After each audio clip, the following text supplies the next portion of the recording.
17절 말씀을 함께 큰 목소리로 읽겠습니다. 시작. 아브라함은 시험을 받을 때에 믿음으로 이삭을 드렸으니 그는 약속들을 받은 자로 돼 그 외아들을 드렸느니라. 아멘. 이 보십시오. 아브라함은 시험을 받을 때에 이렇게 말씀합니다. 여기서 이 시험은 어떤 시험이냐? 여러분도 이렇게 인지하고 있다시피 시험에는 두 가지로 나타납니다. 하나는 유혹입니다. 이 유혹으로 시험이 우리에게 찾아올 때가 있습니다. 이것은 거의 100% 마귀가 주는 시험입니다. 또 하나의 시험은 뭐냐 하면은 시련으로 옵니다. 시련. 이 시련은 우리의 믿음을 이렇게 강화시키기 위해서 하나님께서 테스트하는, 검증하는 차원에서 주시는 시험이다. 이렇게 말씀드립니다. 오늘 17절에 나오는 아브라함은 시험을 받을 때 할 때 이 시험은 시련입니다. 시련으로 아브라함을 테스트하고 있습니다. 아브라함의 믿음을 검증하고 있다. 이런 말씀입니다. 아드리안 로주스라는 분이 이런 얘기를 했습니다. 시험 받지 않은 믿음은 신뢰될 수 없다. 시험 받지 않은 믿음은 신뢰될 수 없다. 이렇게 말했습니다. 오늘 본문을 통해서 우리가 확인하는 것은 아브라함의 믿음은 어느 날 갑자기 생겨난 것이 아니고 몇 단계를 거쳐서 성장해가지고 생겨난 믿음이다 하는 겁니다. 이 아브라함의 믿음, 아브라함의 믿음은 이렇게 세 번의 단계를 거쳐가지고 절정에 이르는 걸 우리는 확인합니다. 첫 번째는 믿음의 시련을 겪는 단계입니다. 아브라함은 믿음의 시련을 통해 가지고 그 믿음이 급성장합니다. 어느 날 하나님은 아브라함에게 청천벽력 같은 명령을 하셨습니다. 하나님의 약속으로 받은 아들을, 그것도 100세에 얻은 독자를 번제물로 바치라는 기막힌 명령이었습니다. 창세기 22장 1절 2절 말씀을 함께 읽겠습니다. 시작. 그 일 후에 하나님이 아브라함을 시험하시려고 그를 부르시되 아브라함아 하시니 그가 이르되 내가 여기 있나이다. 여호와께서 이르시되 모리아 땅으로 가서 내가 내게 일러준 한 산 거기서 그를 번제로 드리라. 아멘. 세상 그 무엇보다도 귀한 독자 이삭을 번제로 바치라는 명령입니다. 그 명령 앞에서 아브라함은 아마 기가 막히고 고통스러웠을 것입니다. 그런데 저는 그 본문 이 장면을 묵상하면서 하나님이 참으로 지혜로우시다 하는 생각을 했습니다. 왜입니까? 만일 이런 명령을 아브라함의 그 신앙 초기에 이 명령을 했다면은 아브라함은 서슴지 않고 저는 못합니다. 어떻게 그런 명령을 할 수 있습니까? 하고 하나님 앞에 대들었을 겁니다. 그런데 하나님은 아브라함이 받아들일 만한 때에, 수용 가능할 때에 그것을 명령하셨다는 것입니다. 여러분, 우리도 비슷합니다. 지금 무엇인가를 시키시면 못합니다 할 사람이 여기 많을 겁니다. 많이 있습니다. 그런데 여러 해 동안 기도 훈련, 말씀 훈련을 충분히 받은 후에는 해보겠습니다 하고 말할 사람이 꽤 생겨날 것이라는 것입니다. 아들을 죽이라는 명령을 받았을 때 아브라함의 심정이 어떻겠습니까? 어떠했겠습니까? 저도 자식을 키워보니까 이 아브라함의 이때 이 심정이 어떠했을지 이렇게 짐작이 되고 이렇게 눈에 보여집니다. 이 기막힌 명령은 아브라함에게 시련이었습니다. 시련의 말씀이었습니다.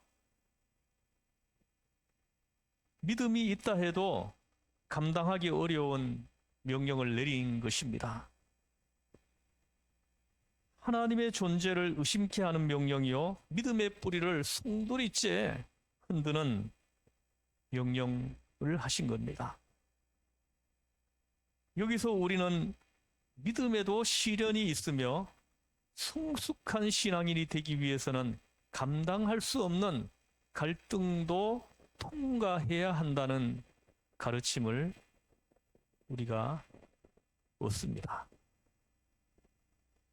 보통은 욕심 때문에 죄짓고 자기가 잘못해서 시련을 겪는 경우가 대부분이지만은, 때로는 하나님이 우리의 믿음을 성숙시키고 연단시키기 위해서 시련을 겪게 하실 때가 있다는 것입니다. 오늘 본문의 아브라함은 바로 이 경우입니다. 이 경우의 시련입니다. 그 믿음을 더 크게 성숙시키기 위해서 주신 시련입니다. 여러분, 그릇이 비어 있는지 차 있는지, 깨졌는지 아닌지 알려면은 두드려 보지 않습니까? 마찬가지로 하나님은 우리 믿음이 진짜 믿음인지 두드려 보실 때가 있다는 겁니다. 가끔씩 이렇게 여러분이 가지고 있는 믿음이 참 믿음인지 아닌지를 확인을 한다는 거예요. 확인을 한다는 것입니다. 그 확인하는 방법이 시련이라는 거예요. 시련이라는 방법을 통해 가지고 확인 과정을 지나간다는 것이요. 결코 아브라함이 미워서 하나님이 이 시험을 주신 거 아닙니다. 아브라함에게 있어서 이삭을 번제로 드리는 것은 가장 견디기 힘든 혹독한 시련이었습니다. 아브라함의 인생에서 이보다 더 큰 시련이 올 수가 없습니다. 어쩌면 아브라함은 인생 전체를 빼앗길 듯 했을 것입니다. 그럼에도 놀랍게도 아브라함은 하나님께 순종했습니다. 명령을 내릴 때 머뭇거리지 않고 순종했어요. 자식 문제로 시련을 겪고 있습니까? 그렇다면 그것은 믿음의 연단과 연관이 있음을 알아야 합니다. 원망하거나 불평하지 마십시오. 하나님이 여러분의 믿음을 정상으로 끌고 가시려는 과정이기 때문인 것입니다. 시련에 처했을 때 우리가 취해야 할 행동은 하나님을 신뢰하는 것입니다. 하나님을 믿는 것입니다. 하나님께 맡겨야 문제가 풀리는 것입니다. 아브라함의 믿음은 첫 번째, 시련을 겪는 단계를 지나갔습니다. 두 번째는 17절에 아까 우리가 읽었는데요. 다시 한번 보시면 아브라함은 시험을 받을 때에 믿음으로 이삭을 드렸으니 그는 약속들을 받은 자로 돼 그 외아들을 드렸느니라. 아멘. 보십시오. 이 두 번째는 하나님께 최상의 것을 드리는 단계입니다. 시련의 단계를 지나가고 그 다음에 최상의 것을 드리는 단계. 아브라함은 혹독한 시련에 대해 믿음으로 순종으로 대처했습니다. 여러분, 이삭을 바치려면 칼로 죽이고 불에 태워 번제로 드려야 했습니다. 자기 손으로 자식을 죽여야 했습니다. 자기 생애 최상의 것을 하나님께 자기 손으로 드려야 했습니다. 그는 이 모든 상황을 자신의 이성으로는 납득할 수 없었지만 명령에 순종하여 이삭을 드렸습니다. 최상의 것을 내어놓으라고 하는 겁니다. 지금 아브라함에게 최상의 것은 이삭이거든요. 그 최상의 것을 하나님은 내어놓으라고 지금 하고 있는 겁니다. 여러분, 최상의 것을 하나님께 드리지 않고 자신이 갖는 사람들이 요즘 얼마나 많습니까? 성도들이 하나님 앞에 좋은 것들은 자신이 다 가집니다. 이런 사람들은 교회에는 항상 헌 것, 쓰던 것, 쓰다 남은 것을 들고 와서 드립니다. 시간도 자투리 시간을 드립니다. 내가 좀 바쁘면 안 해요. 조금만 중요한 일이 생겼다 그러면은 내팽겨 쳐버립니다. 친구 만나고 사업한다고 바쁘게 돌아다니다가 잠깐 틈내서 교회에 가주는 것입니다. 이 최상의 것을 드리는 그 믿음을 전혀 알지를 못합니다. 헌금하시는 것도 보면은 헌금도 자신이 쓸 것 다 쓰고 남으면 드리는 겁니다. 쓰고 남은 것. 봉사도 그렇습니다. 우리는 그렇게 해서는 안 된다는 것을 오늘 본문을 통해서 우리에게 깨닫게 하십니다. 최상의 것을 하나님께 바치는 것, 그것이 참 믿음이라는 것을 오늘 우리에게 말씀합니다. 하나님은 최상의 것을 내어놓으라고 요구하시는 거예요. 그런데 놀랍게도 아브라함은 그걸 내놓고 있습니다. 이것이 믿음의 두 번째 단계입니다. 어떤 상황, 어떤 환경에서도 불구하고 자신이 가진 것 중 최상의 것을 하나님께 드리는 것입니다. 그 다음에 세 번째는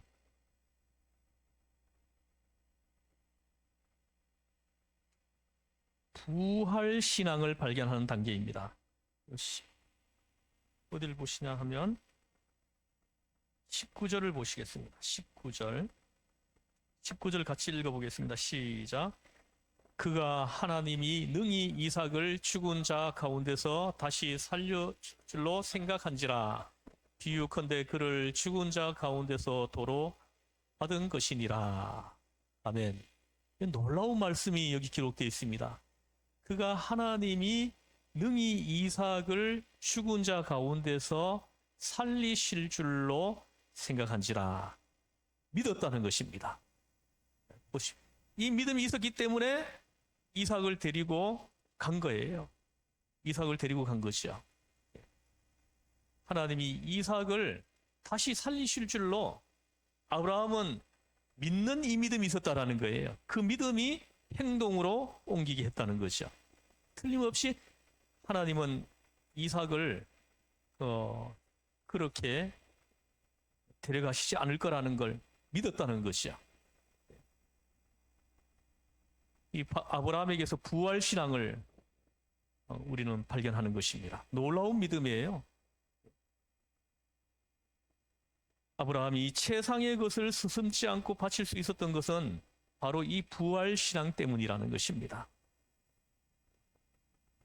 방금 19절 말씀을 다시 보십시오. 이 신앙이 있었기 때문에 아들 이삭을 바칠 수 있었던 것입니다.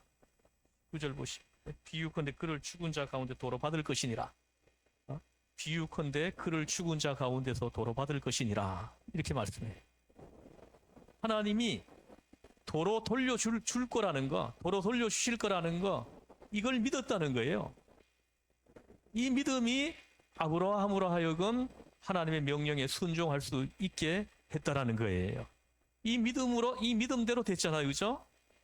이 믿음대로 결정적인 순간에 하나님이 아브라함에게 다시 명령을 하셔가지고 이삭에게 손을 대지 마라 하고는 이삭 대신에 바칠 순양을 준비해 놓으셨잖아요. 예? 할렐루야. 예. 이 신앙이 있었기 때문에 아들 이삭을 바칠 수 있었다. 저는 여러분들에게 하나님께서 오늘 주시는 말씀이 바로 이것입니다. 이 믿음을 하나님께서 여러분에게, 저와 여러분에게 지금 주시려고 하시고 있습니다. 아멘 하고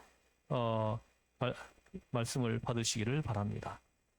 아브라함은 하나님이 이삭을 능히 죽은 자 가운데서 다시 살리실 것을 믿었습니다. 죽은 자를 살리시며 없는 것을 있는 것 같이 부르시는 그 하나님을 믿었다는 것입니다. 요한복음 11장 25절에서 26절, 이 말씀을 같이 한번 읽겠습니다. 시작. 예수께서 이르시되 나는 부활이요 생명이니 나를 믿는 자는 죽어도 살겠고 무릇 살아서 나를 믿는 자는 영원히 죽지 아니하리니 이것을 내가 믿느냐? 아멘.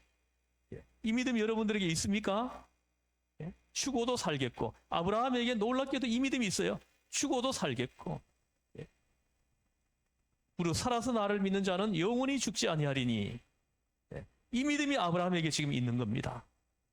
얼마나 놀라운 믿음을 소유했는지, 우리가 믿음의 조상이라고 우리가 칭하는 이유가 여기에 있는 것입니다. 여러분 모두가 여러분 모든 가문에 아브라함처럼 믿음의 조상이 다 되기를 주에서는 축복합니다. 이 부활의 신앙이 정말로 순종할 수 없는 하나님의 그 명령에도 불구하고 순종을 하게 했다는 것입니다. 아브라함은 이 부활 신앙을 가지고 있었던 것입니다. 아브라함은 하나님이 죽은 자를 살리시는 분임을, 아들 독자 이삭을 살리실 것임을 조금 더 의심하지 않고 믿었습니다. 이것이 아브라함의 믿음입니다. 오늘 본문을 통해서 이 믿음을 우리에게 지금 말씀하시는 겁니다. 우리 기독교인들의 신앙의 원동력은 바로 이 부활의 능력인 것입니다. 부활 신앙을 가지면 절망했던 사람이 소망을 가지게 됩니다. 병들어 낙심했던 사람이 천국의 소망을 가지고 다시 일어섭니다. 부활의 능력은 사람을 강건하게 합니다. 인생의 낙오자를 신앙의 영웅과 성자로 만듭니다. 이 부활 신앙이 이렇게 큰 능력이 있습니다. 부활 신앙을 가지면 인생 쓰레기라고 지탄받던 사람들이 어느 순간에 변화됩니다. 부활하신 예수님을 만나 소망을 가지게 되는 것입니다. 아브라함이 이삭을 덜 사랑해서 아무 거리낌 없이 하나님께 번제로 드리려 했던 것은 결코 아닙니다. 너무나 크고 완전한 하나님의 사랑과 부활을 믿었기 때문에 자신이 가진 최상의 것을 하나님 앞에 드릴 수 있었던 것입니다. 아브라함은 독자 이삭이 죽더라도 하나님이 다시 살려주실 것이다, 이걸 믿었다는 것입니다. 여러분에게 이 믿음이 있으십니까?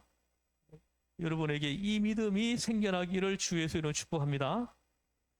이런 믿음의 행동에 하나님은 어떻게 응답을 하십니까? 아브라함이 창세기 22장 12절 한번 읽어보겠습니다. 같이 읽어보겠습니다. 시작.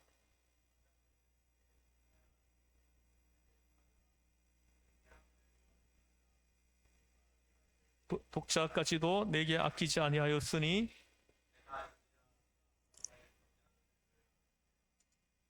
아멘.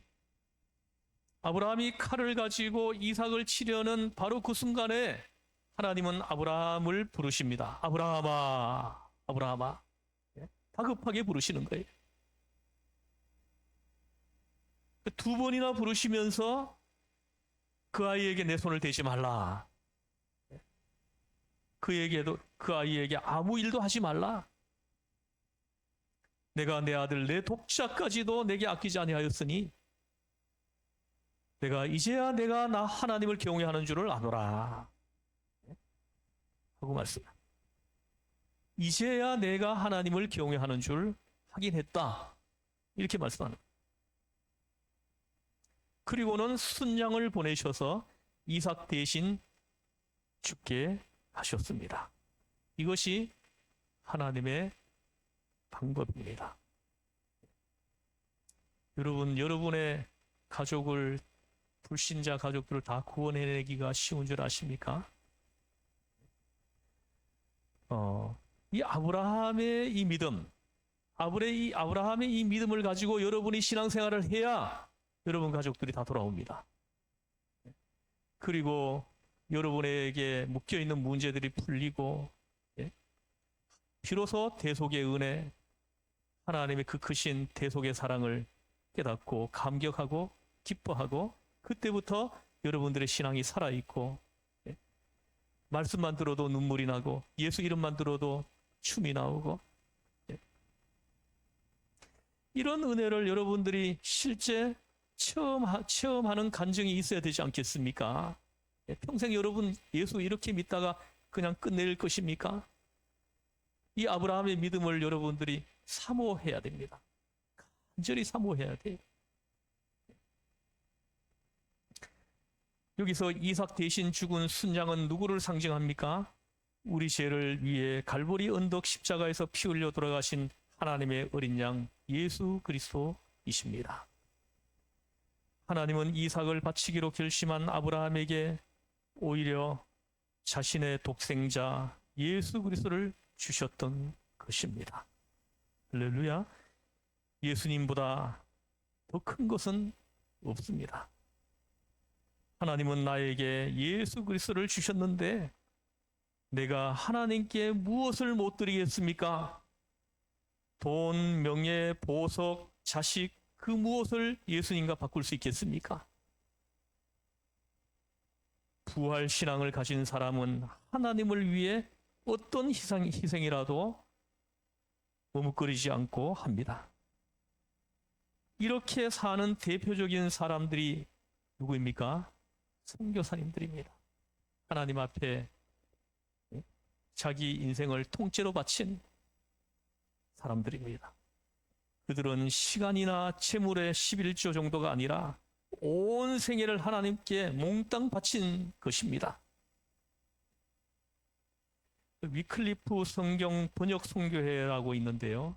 이 선교회 멤버들 중에 그 박사학위 소지자만 해도 120여 명이나 된다고 합니다. 근데 이분들이 어디를 가면은 어느 대학에라도 교수로 임용받아가지고 가서 편안하게 살 수 있는 사람들입니다. 자기들 먹고 살 정도의 돈은 얼마든지 풍족하게 벌 수 있는 사람들이라는 거죠. 그런데도 그들은 그걸 다 버리고 평생 동안 오지에서 가난하게 살며 복음을 전하고 있습니다. 그 오시의 그 소수민족들, 언어가 없고 문자가 없는 사람들에게 문자를 만들어주고, 그리고 성경을 번역해줘가지고 그들이 말씀을 읽게 하고 말씀을 듣게 해서 그들이 예수님을 영접하게 하고, 그들이 예수님을 통해 가지고 십자가에 흘리신 그 보혈의 피로 죄 씻음을 받고 구원에 이르게 하고. 할렐루야.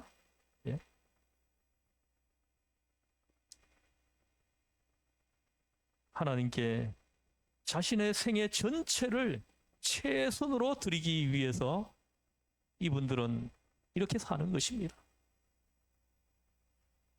최상의 것을 하나님 앞에 넣어놓은 것입니다. 사랑하는 성도 여러분, 여러분의 생애 전부를 하나님께 바쳐보십시오. 하나님은 더 큰 것으로 보상해 주실 것입니다. 세상에서는 물론 천국에서 보상해 주실 것입니다. 여러분의 시간을, 생애 전체를 하나님을 위해 사용하십시오. 한 알의 밀알이 땅에 떨어져 썩지 아니하면 한 알 그대로 있고 죽음은 많은 열매를 맺을 것이다 하고 우리 주님 말씀하셨습니다. 여러분, 오늘 이 말씀이 여러분 모두에게 주시는 하나님의 음성으로 여러분 다 듣고 이 아브라함의 이 믿음, 이 3단계를 거쳐서 생겨난 이 믿음이 여러분 모두에게 다 생겨나는 소유되어지는 큰 은혜가 함께하기를 주 예수의 이름으로 축원합니다. 아멘. 기도하시겠습니다.